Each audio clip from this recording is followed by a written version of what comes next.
नमस्कार, मैं हूं आपके साथ गायत्री शर्मा और आप देख रहे हैं कच्चा चिट्ठा वीकेंड स्पेशल। जिस महामारी ने दुनिया के कई देशों का हाल बेहाल कर रखा है, उसी महामारी के खिलाफ भारत ने अपना पहला शस्त्र चला दिया है। देश में आज से दुनिया के सबसे बड़े वैक्सीनेशन अभियान की शुरुआत हो चुकी है। पहले चरण के इस वैक्सीनेशन अभियान को पूरी सफलता के साथ देश में अंजाम दिया गया। आखिर कैसे भारत ने आगे आकर इस सबसे बड़े वैक्सीनेशन प्रोग्राम की शुरुआत की और कैसे प्रधानमंत्री नरेंद्र मोदी की कोशिशों की बदौलत ये महामारी हारी है।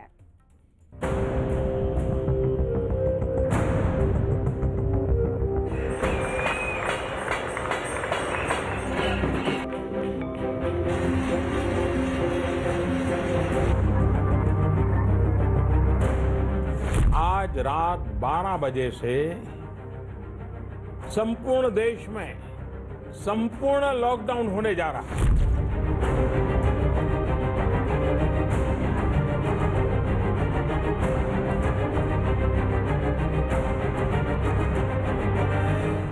सोलह जनवरी से हम दुनिया का सबसे बड़ा टीकाकरण अभियान शुरू कर रहे हैं।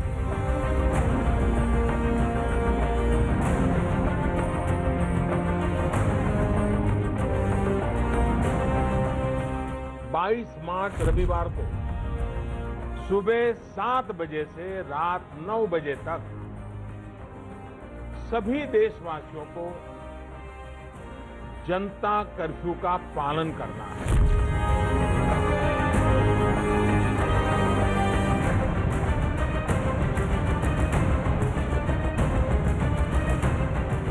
मास्क, 2 गज की दूरी, हैंड सैनिटाइजेशन की हमारा एकमात्र विकल्प है।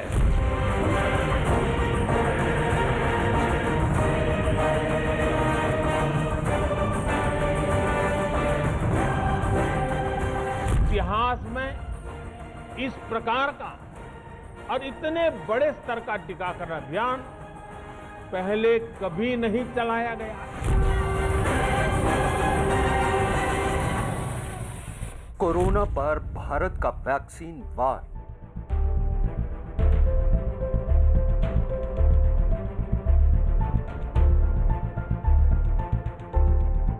महामारी के खिलाफ नई जंग का आगाज।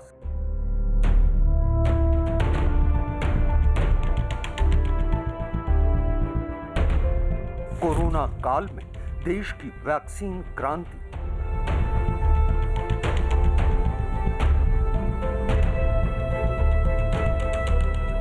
दुनिया को मुरीद बनाने वाला प्लान मोदी।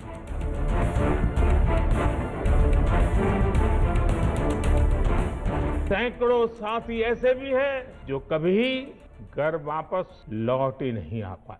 सर्वे भवन्तु सुखिनः, सर्वे सन्तु निरामयाः, सर्वे भवन्तु सुखिनः, सर्वे सन्तु निरामयाः।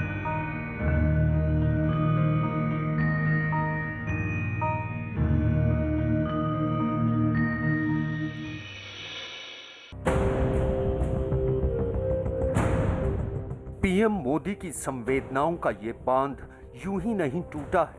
कोरोना काल में देश की हर तकलीफ को हर लेने की तड़प पीएम मोदी के इस बयान में साफ नजर आती है।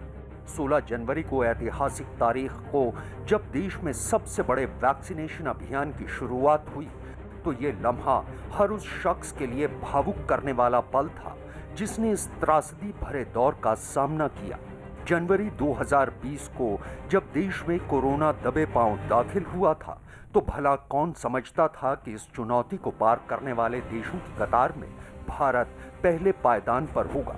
लेकिन पीएम मोदी की अगुवाई वाले भारत ने वो चमत्कार कर दिखाया जिसकी उम्मीद भी नहीं की जा रही थी। आज भारत दुनिया का सबसे बड़ा वैक्सीनेशन प्रोग्राम लॉन्च कर चुका है। देश के अलग अलग हिस्सों में वैक्सीनेशन के महाअभियान की शुरुआत हो चुकी है।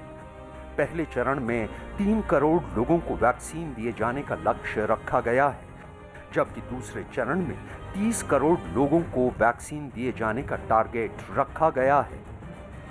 दुनिया के 100 से भी ज्यादा ऐसे देश हैं जिनकी संख्या 3 करोड़ से कम है और भारत वैक्सीनेशन के अपने पहले चरण में ही 3 करोड़ लोगों का टीकाकरण कर रहा है। दूसरे चरण में हमें इसको 30 करोड़ की संख्या तक ले जाना है। भारत के लिए ये चुनौती हर लिहाज से बड़ी थी, क्योंकि भारत की आबादी 130 करोड़ से ज्यादा है। वायरस के प्रहार का खतरा यहाँ दूसरे देशों के मुकाबले कहीं ज्यादा था। स्वास्थ्य व्यवस्थाएं भी महामारी से मुकाबला करने में सक्षम नहीं थी, लेकिन पीएम मोदी की दूरदर्शी नीतियों की बदौलत देश की यही बड़ी आबादी कोरोना के खिलाफ सबसे बड़ा हथियार बन गई, जिसका नतीजा ये हुआ कि कोरोना के खिलाफ भारत ने न सिर्फ स्वदेशी वैक्सीन बनाने में सफलता पाई, बल्कि कोरोना पर लगाम कसने में भी देश कामयाब हुआ। भारत की जिस बहुत बड़ी आबादी को हमारी कमजोरी बताया जा रहा था, उसको ही हमने अपनी ताकत बना दिया। भारत ने संवेदनशीलता और सहभागिता को लड़ाई का आधार बनाया। भारत ने 24 घंटे सतर्क रहते हुए, हर घटनाक्रम पर नजर रखते हुए सही समय पर सही फैसले लिए। ये दुनिया का सबसे बड़ा वैक्सीन प्रोग्राम है, जिसे देश के प्रधानमंत्री नरेंद्र मोदी की अगुवाई में अंजाम दिया जा रहा है। यही वजह है कि उन्हें बधाई देने का सिलसिला भी शुरू हो चुका है। मगर मुझे कहते हुए आनंद है कि पूरे विश्व में सब जगह सब लोग अपनी अपनी तरीके से कोरोना के वायरस के खिलाफ एक जंग लड़े। समग्र मानव जाति इकट्ठा होकर अपनी सोच, अपने इनोवेशन, अपनी जितना भी ज्ञान था उसको परस्पर सहयोग से देते हुए इस जंग को लड़ा। मगर मुझे कहते हुए आनंद है कि भारत के अंदर हमारे प्रधानमंत्री नरेंद्र मोदी जी के नेतृत्व में कोरोना के खिलाफ सबसे सफल जंग दुनिया में अगर कहीं लड़ी गई है तो क्रम में अभी तक 15 लोगों ने वैक्सीन ले लिया है और उसमें वे लोग भी हैं जिन्हें आधा घंटा से अधिक हो चुका है और वो यह पूरी तरह कंफर्ट महसूस कर रहे हैं। कहीं कोई समस्या, कोई भी किसी प्रकार की कोई दिक्कत नहीं। भारत पहला देश है जिसने दुनिया के अंदर एक साथ 2 वैक्सीन लॉन्च की है। प्रधानमंत्री मोदी जी के नेतृत्व में भारत की इस उपलब्धि के लिए मैं प्रधानमंत्री जी का अभिनंदन करता हूं और देश के वैज्ञानिकों को बधाई भी देता हूं। नीति आयोग के सदस्य वीके पॉल भी इस मेगा प्रोग्राम के लिए पीएम मोदी का तहे दिल से शुक्रिया अदा कर रहे हैं। It is a golden day. प्रधानमंत्री जी ने लॉन्च किया है दुनिया का सबसे बड़ा इम्यूनाइजेशन प्रोग्राम कोविड-19 के अगेंस्ट। भी अलॉट आपको वैक्सीन होता है, kindly embrace it. We are starting with the स्वास्थ्य कर्मी, we are starting with health care workers. Corona काल जैसे महामारी का ये दौर मुश्किलों से भरा एक समंदर था। ना वैज्ञानिक वायरस के स्वभाव से वाकिफ थे और ना ही लोगों को इस वायरस की लहर से होने वाले नुकसान की ठीक जानकारी थी। लेकिन पीएम मोदी ने वक्त रहते न सिर्फ इस वायरस के खतरे को भांप लिया, बल्कि कोरोना काल की हताशा से बचाने के लिए लोगों में नई ऊर्जा भरने का संचार भी किया। ताली, थाली और दिए जलवाकर पीएम मोदी ने कोरोना काल के अंधेरे को दूर कर लोगों में एक सकारात्मक ऊर्जा भरने की कोशिश की। इस दौरान भारत ने कोरोना को शिकस्त देने के लिए अपनी कोशिशों को कैसे तेज किया, इसको ऐसे ही समझा जा सकता है। 11 मार्च को WHO ने कोरोना को वैश्विक महामारी घोषित किया। 12 मार्च को भारत में कोरोना से पहली मौत हुई। 17 मार्च को निजी लैब्स में वायरस के टेस्ट की इजाजत दी गई। 22 मार्च को प्रधानमंत्री नरेंद्र मोदी ने जनता कर्फ्यू का ऐलान किया। 25 मार्च को 21 दिन के लॉकडाउन का ऐलान किया गया। संपूर्ण देश में संपूर्ण लॉकडाउन होने जा रहा है। हिंदुस्तान को बचाने के लिए, हिंदुस्तान के हर नागरिक को बचाने के लिए, आपको बचाने के लिए, आपके परिवार को बचाने के लिए आज रात 12 बजे से घरों से बाहर निकलने पर पूरी तरह पाबंदी लगाई जा रही है। ये एक ऐसा दौर था जब देश में कोरोना के महज 500 मामले थे। लॉकडाउन और क्वारंटीन जैसे शब्द लोगों की जिंदगी में दाखिल हो गए थे। लोगों को घरों में कैद रहना था। वायरस ने लोगों की आजादी पर पहरा लगा रखा था। मानसिक अवसाद की इस कठिन घड़ी में पीएम मोदी ने एक पल भी देश के हालात को अपनी नजरों से दूर नहीं होने दिया। बिना रुके, बिना थमे पीएम मोदी देश की जनता से न सिर्फ लगातार जुड़ते रहे, बल्कि लॉकडाउन में ढील को भी बड़े ही सुनियोजित तरीके से अंजाम दिया। इस दौरान पीएम मोदी ने लोगों को जान भी जहान भी का मंत्र दिया। साथ ही लोगों से लगातार इस बात की अपील की कि कोरोना के खिलाफ लोग मास्क को किसी हथियार की तरह इस्तेमाल करें। ये समय हमारे संकल्प को बार बार मजबूत करने का है। ये समय कदम कदम पर संयम बरतने का है। आपको याद रखना है, जान है तो जहान है। भारत जैसे देश में कोरोना पर लगाम कसना हरगिज आसान नहीं था, क्योंकि एक तो कोरोना काल में वायरस के प्रसार को रोकना था, दूसरा जरूरतमंदों तक राशन पहुंचाना था, तीसरा हेल्थ केयर सिस्टम को कैसे दुरुस्त किया जाए, और चौथा लगातार चरमरा रही अर्थव्यवस्था की चुनौती को भी चित करना था। यहाँ देश के प्रधानमंत्री ने उस वक्त लोगों को बड़ी सौगात दी जब सरकार की तरफ से एक भारी भरकम आर्थिक पैकेज का ऐलान किया गया। भारत सरकार की तरफ से 20 लाख करोड़ के पैकेज का ऐलान किया गया। ये पैकेज भारत की जीडीपी का 10% था। ये आर्थिक पैकेज आत्मनिर्भर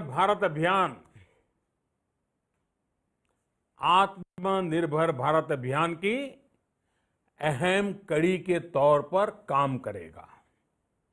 साथियों, हाल में सरकार ने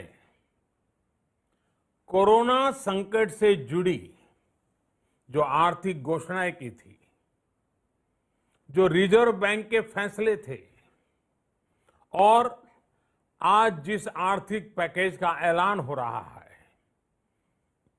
उसे जोड़ दें तो ये करीब करीब 20 लाख करोड़ रुपए का है। 20 लाख करोड़ रुपए का है। ये पैकेज भारत की जीडीपी का करीब करीब 10% है। कोरोना काल की ये घड़ी दुनिया के बड़े बड़े देशों को जहां घुटनों पर ला चुकी थी, वहीं भारत भी हर घड़ी इस वायरस से जंग लड़ रहा था। चुनौती इस बात की भी थी, उस मेडिकल इंफ्रास्ट्रक्चर को कैसे दुरुस्त किया जाए, जिसके लिए कोरोना जैसी महामारी एक बड़े सवाल की तरह थी। लेकिन यहाँ भी लॉकडाउन के बीच ही भारत ने एक चमत्कार कर दिखाया। पीपीई सूट और मास्क निर्माण के मामले में जो देश कभी शून्य पर था, उसे पीएम मोदी की नीतियों ने शिखर तक पहुंचा दिया। इस दौरान घरेलू स्तर पर 6 करोड़ से ज्यादा पीपीई किट का निर्माण किया गया, जिनमें से 2 करोड़ पीपीई किट का निर्यात किया गया। 15 करोड़ से ज्यादा N95 मास्क का निर्माण किया गया, जिनमें से 4 करोड़ मास्क का निर्यात किया गया। आज देश में 1100 से ज्यादा पीपीई किट बनाने वाली कंपनियां हैं। 200 से ज्यादा N95 मास्क बनाने वाली कंपनियां काम कर रही हैं। पीपीई, मास्क और टेस्ट किट्स को लेकर भारत ने जो किया, वो सचमुच में ये एक बहुत बड़ी सक्सेस स्टोरी है। एक समय भारत में एक भी पीपीई किट नहीं बनती थी। आज भारत दुनिया का दूसरा सबसे बड़ा पीपीई किट मैन्युफैक्चरर है।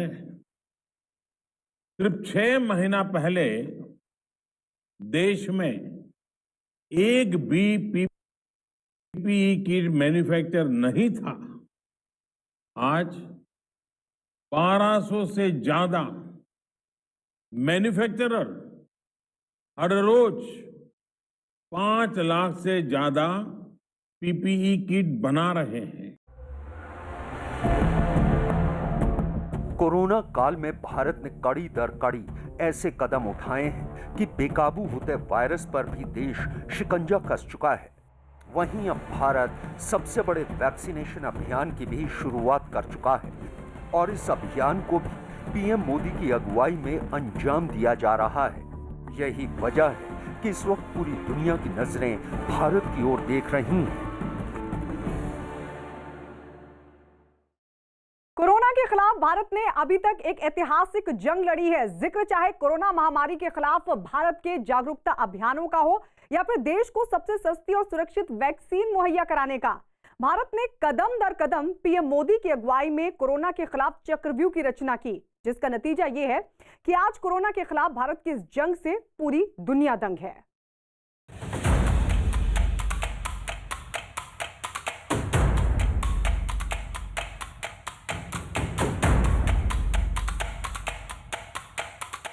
चुनौतियां कितनी ही क्यों ना हो, पीएम मोदी के प्रयासों ने हर मुश्किल को पार किया है। कोरोना काल की ये घड़ी भी कुछ ऐसी ही थी जिसमें बेहिसाब मुश्किलें थी, लेकिन दूर दूर तक वायरस से बचने का कोई रास्ता नहीं था। भारत ने कोरोना संजीवनी खोजने के लिए जिस शिद्दत के साथ काम किया वो अपने आप में काबिले तारीफ है। खुद पीएम मोदी ने वैक्सीनेशन अभियान के हर चरण को बारीकी से समझने की कोशिश की। सीरम इंस्टीट्यूट ऑफ इंडिया हो या फिर भारत बायोटेक जैसी कंपनी, पीएम मोदी ने लगातार इन कंपनियों से वैक्सीन से जुड़ी हर जानकारी को हासिल किया और आज देश दुनिया की सबसे सस्ती और सुरक्षित वैक्सीन बनाकर कोरोना के खिलाफ आखिरी लड़ाई को छेड़ चुका है। भारत के वैज्ञानिकों को और वैक्सीन से जुड़ी हमारी विशेषज्ञता पर दुनिया का ये विश्वास made in India corona vaccine में और मजबूत होने वाला है। इसकी कुछ और खास बातें हैं जो आज मैं देशवासियों को जरूर बताना चाहता हूं। ये भारतीय वैक्सीन विदेशी वैक्सीनों की तुलना में बहुत सस्ती हैं और इनका उपयोग भी उतना ही आसान है। कोवैक्सीन और कोविशील्ड नाम के ये हथियार कोरोना के खिलाफ कई चरणों की परीक्षा के बाद पहले चरण के लिए तैयार हुए हैं। खुद सीरम इंस्टीट्यूट ऑफ इंडिया के सीईओ वैक्सीन लगवाकर इस अभियान का हिस्सा बने। मैं दुनिया के सबसे बड़े वैक्सीनेशन कार्यक्रम की सफलता के लिए भारत और पीएम नरेंद्र मोदी को बधाई देता हूं। मुझे बहुत गर्व हो रहा है कि कोविशील्ड इस ऐतिहासिक प्रयास का हिस्सा है। ये सुरक्षित और प्रभावी है। मैं भी वैक्सीन लगवाकर अपने स्वास्थ्य कर्मियों में शामिल हो गया हूं। दुनिया के सबसे बड़े वैक्सीनेशन अभियान को सफलतापूर्वक शुरू करने के लिए कोविन पोर्टल पर सारी जानकारी साझा की गई है। साथ ही पीएम मोदी की तरफ से इस बात की भी हिदायत दी गई है कि वैक्सीन लगवाने के बाद भी लोगों को लापरवाही नहीं बरतनी है। जैसा मैंने पहले कहा, मास्क, 2 गज की दूरी और साफ सफाई ये टीके के दौरान भी और बाद में भी जरूरी रहेंगे। टीका लग गया तो उसका अर्थ ये नहीं कि आप कोरोना से बचाव के दूसरे तरीके छोड़ दें। अब हमें नया प्रण लेना है, दवाई भी कड़ाई भी। भारत ने ये साबित किया कि वो महामारी के दौर में भी किसी देश के सामने चुनौती पेश कर सकता है। कोरोना काल में आए ये आंकड़े भारत की ताकत की कहानी को कुछ यूं बयां करते हैं। अगर 10 लाख की आबादी पर कोरोना के मामलों की बात करें तो भारत में रोजाना ये आंकड़े दूसरे देशों के मुकाबले कहीं कम है। अमेरिका में प्रति 10 लाख पर जहां 782 मरीज हैं, ब्रिटेन में यही आंकड़ा 724 मरीजों का है। ब्राजील में प्रति 10 लाख पर कोरोना मरीज 243 हैं। रूस में 10 लाख की आबादी पर 158 मरीज हैं, जबकि भारत में यही आंकड़ा महज 11 मरीजों का है। इस महामारी के खिलाफ भारत ने एक बेहद सुनियोजित तरीके से जंग लड़ी है। इसका अंदाजा 3 देशों की हालत देखकर लगाया जा सकता है। भारत के मुकाबले अमेरिका, ब्रिटेन और रूस जैसे देश कोरोना की वजह से लगातार चुनौतियों का सामना कर रहे हैं। दावा किया जा रहा है कि अमेरिका में जिस तीसरी लहर ने अक्टूबर के आखिरी दिनों में दस्तक दी, वो लहर अब तक बरकरार है। बीते कई दिनों से रोजाना 2.5 लाख से ज्यादा कोरोना के मामले अमेरिका में सामने आ रहे हैं, जबकि एक बार तो ये आंकड़े 3 लाख को भी पार कर चुके हैं। इसी तरह ब्रिटेन में कोरोना पीड़ितों की तादाद में लगातार इजाफा हो रहा है।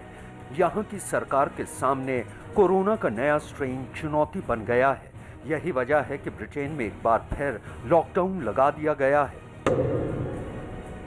रूस जैसे ताकतवर मुल्क भी कोरोना की वजह से घुटनों पर आ चुका है। स्वास्थ्य विभाग की सारी सुविधाएं धराशायी हो चुकी हैं, जबकि देश में कोरोना के नए मामलों में लगातार इजाफा हो रहा है। असल में भारत में पीएम मोदी ने जागरूकता की जो लहर लोगों के बीच पैदा की, उसने काफी हद तक कोरोना पर नकेल कसने में कामयाबी हासिल की। पीएम मोदी के ही प्रयासों का नतीजा है कि कोरोना काल में बहुत सारी चीजों को लोगों ने न्यू नॉर्मल के कॉन्सेप्ट पर अपनी जिंदगी में उतार लिया। मसलन लोगों ने मास्क को अपनी निजी जिंदगी में शामिल कर लिया। लोगों ने लॉकडाउन के नियमों का पूरी सख्ती से पालन किया। पीएम की अपील की बदौलत ही हैंड सैनिटाइजर का इस्तेमाल लोगों ने किया। सोशल डिस्टेंसिंग का पालन किया गया। खान पान और योग की संस्कृति को बढ़ावा मिला। पीएम मोदी की अपील और लोगों के अनुशासन का ही नतीजा था कि भारत कोरोना की चेन तोड़ने में कामयाब रहा। यही वजह है कि विश्व स्वास्थ्य संगठन भी कोरोना के खिलाफ भारत की इस जंग की लगातार सराहना करता रहा है। India also eliminated polio, another silent killer, and did a tremendous job on surveillance and finding cases and vaccinating and doing all the things that need to be done. So India has tremendous capacities. Corona की वजह से दुनिया में लाखों लोग अपनी जान गंवा चुके हैं। भारत जैसे सघन आबादी वाले देश में कोरोना से होने वाली मौतों को थामना भी बड़ी चुनौती थी, लेकिन यहाँ भी पीएम मोदी की नीतियों का असर साफ दिखाई दिया। 10 लाख की आबादी पर दुनिया के दूसरे देशों के मुकाबले नए मरीजों की मौत का आंकड़ा भी साफ करता है कि भारत में कोरोना काल के दौर में उठाए गए कदम कितने कारगर साबित हुए।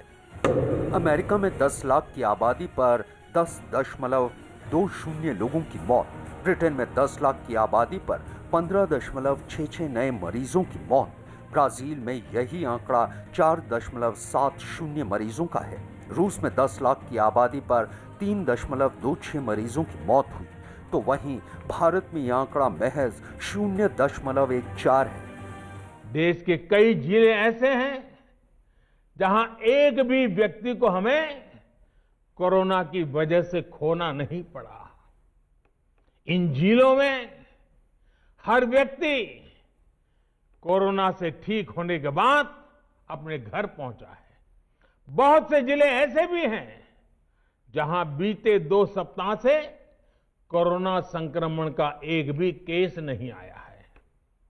जहां तक कि लॉकडाउन के से प्रभावित अर्थव्यवस्था की रिकवरी में भी भारत दुनिया में आगे निकल रहा है। इतना ही नहीं, दूसरे देशों के मुकाबले भारत की मृत्यु दर भी काफी कम है। ब्राजील में कोरोना की वजह से होने वाली मृत्यु दर 2.5% है। ब्रिटेन में भी ये दर 2.5% है। रूस में ये दर 1.8% है। अमेरिका में 1.7% है, जबकि भारत में महज 1.4% है। इस पूरे कोरोना काल में विपक्ष के सवाल भी पीएम मोदी के लिए चुनौती थी, लेकिन भारत की वैक्सीन की लगातार बढ़ती डिमांड और दुनिया में हो रही तारीफ ने विरोधियों के मुंह पर ताला जरूर जड़ दिया। जाहिर है देश के प्रधानमंत्री नरेंद्र मोदी ने महामारी के इस बेहद कठिन दौर में वो विजय पथ तैयार कर दिया है जिस पर चलकर देश न सिर्फ तरक्की के नए आयामों को छूने वाला है बल्कि दुनिया के सामने भी भारत की धाक बढ़ने वाली है।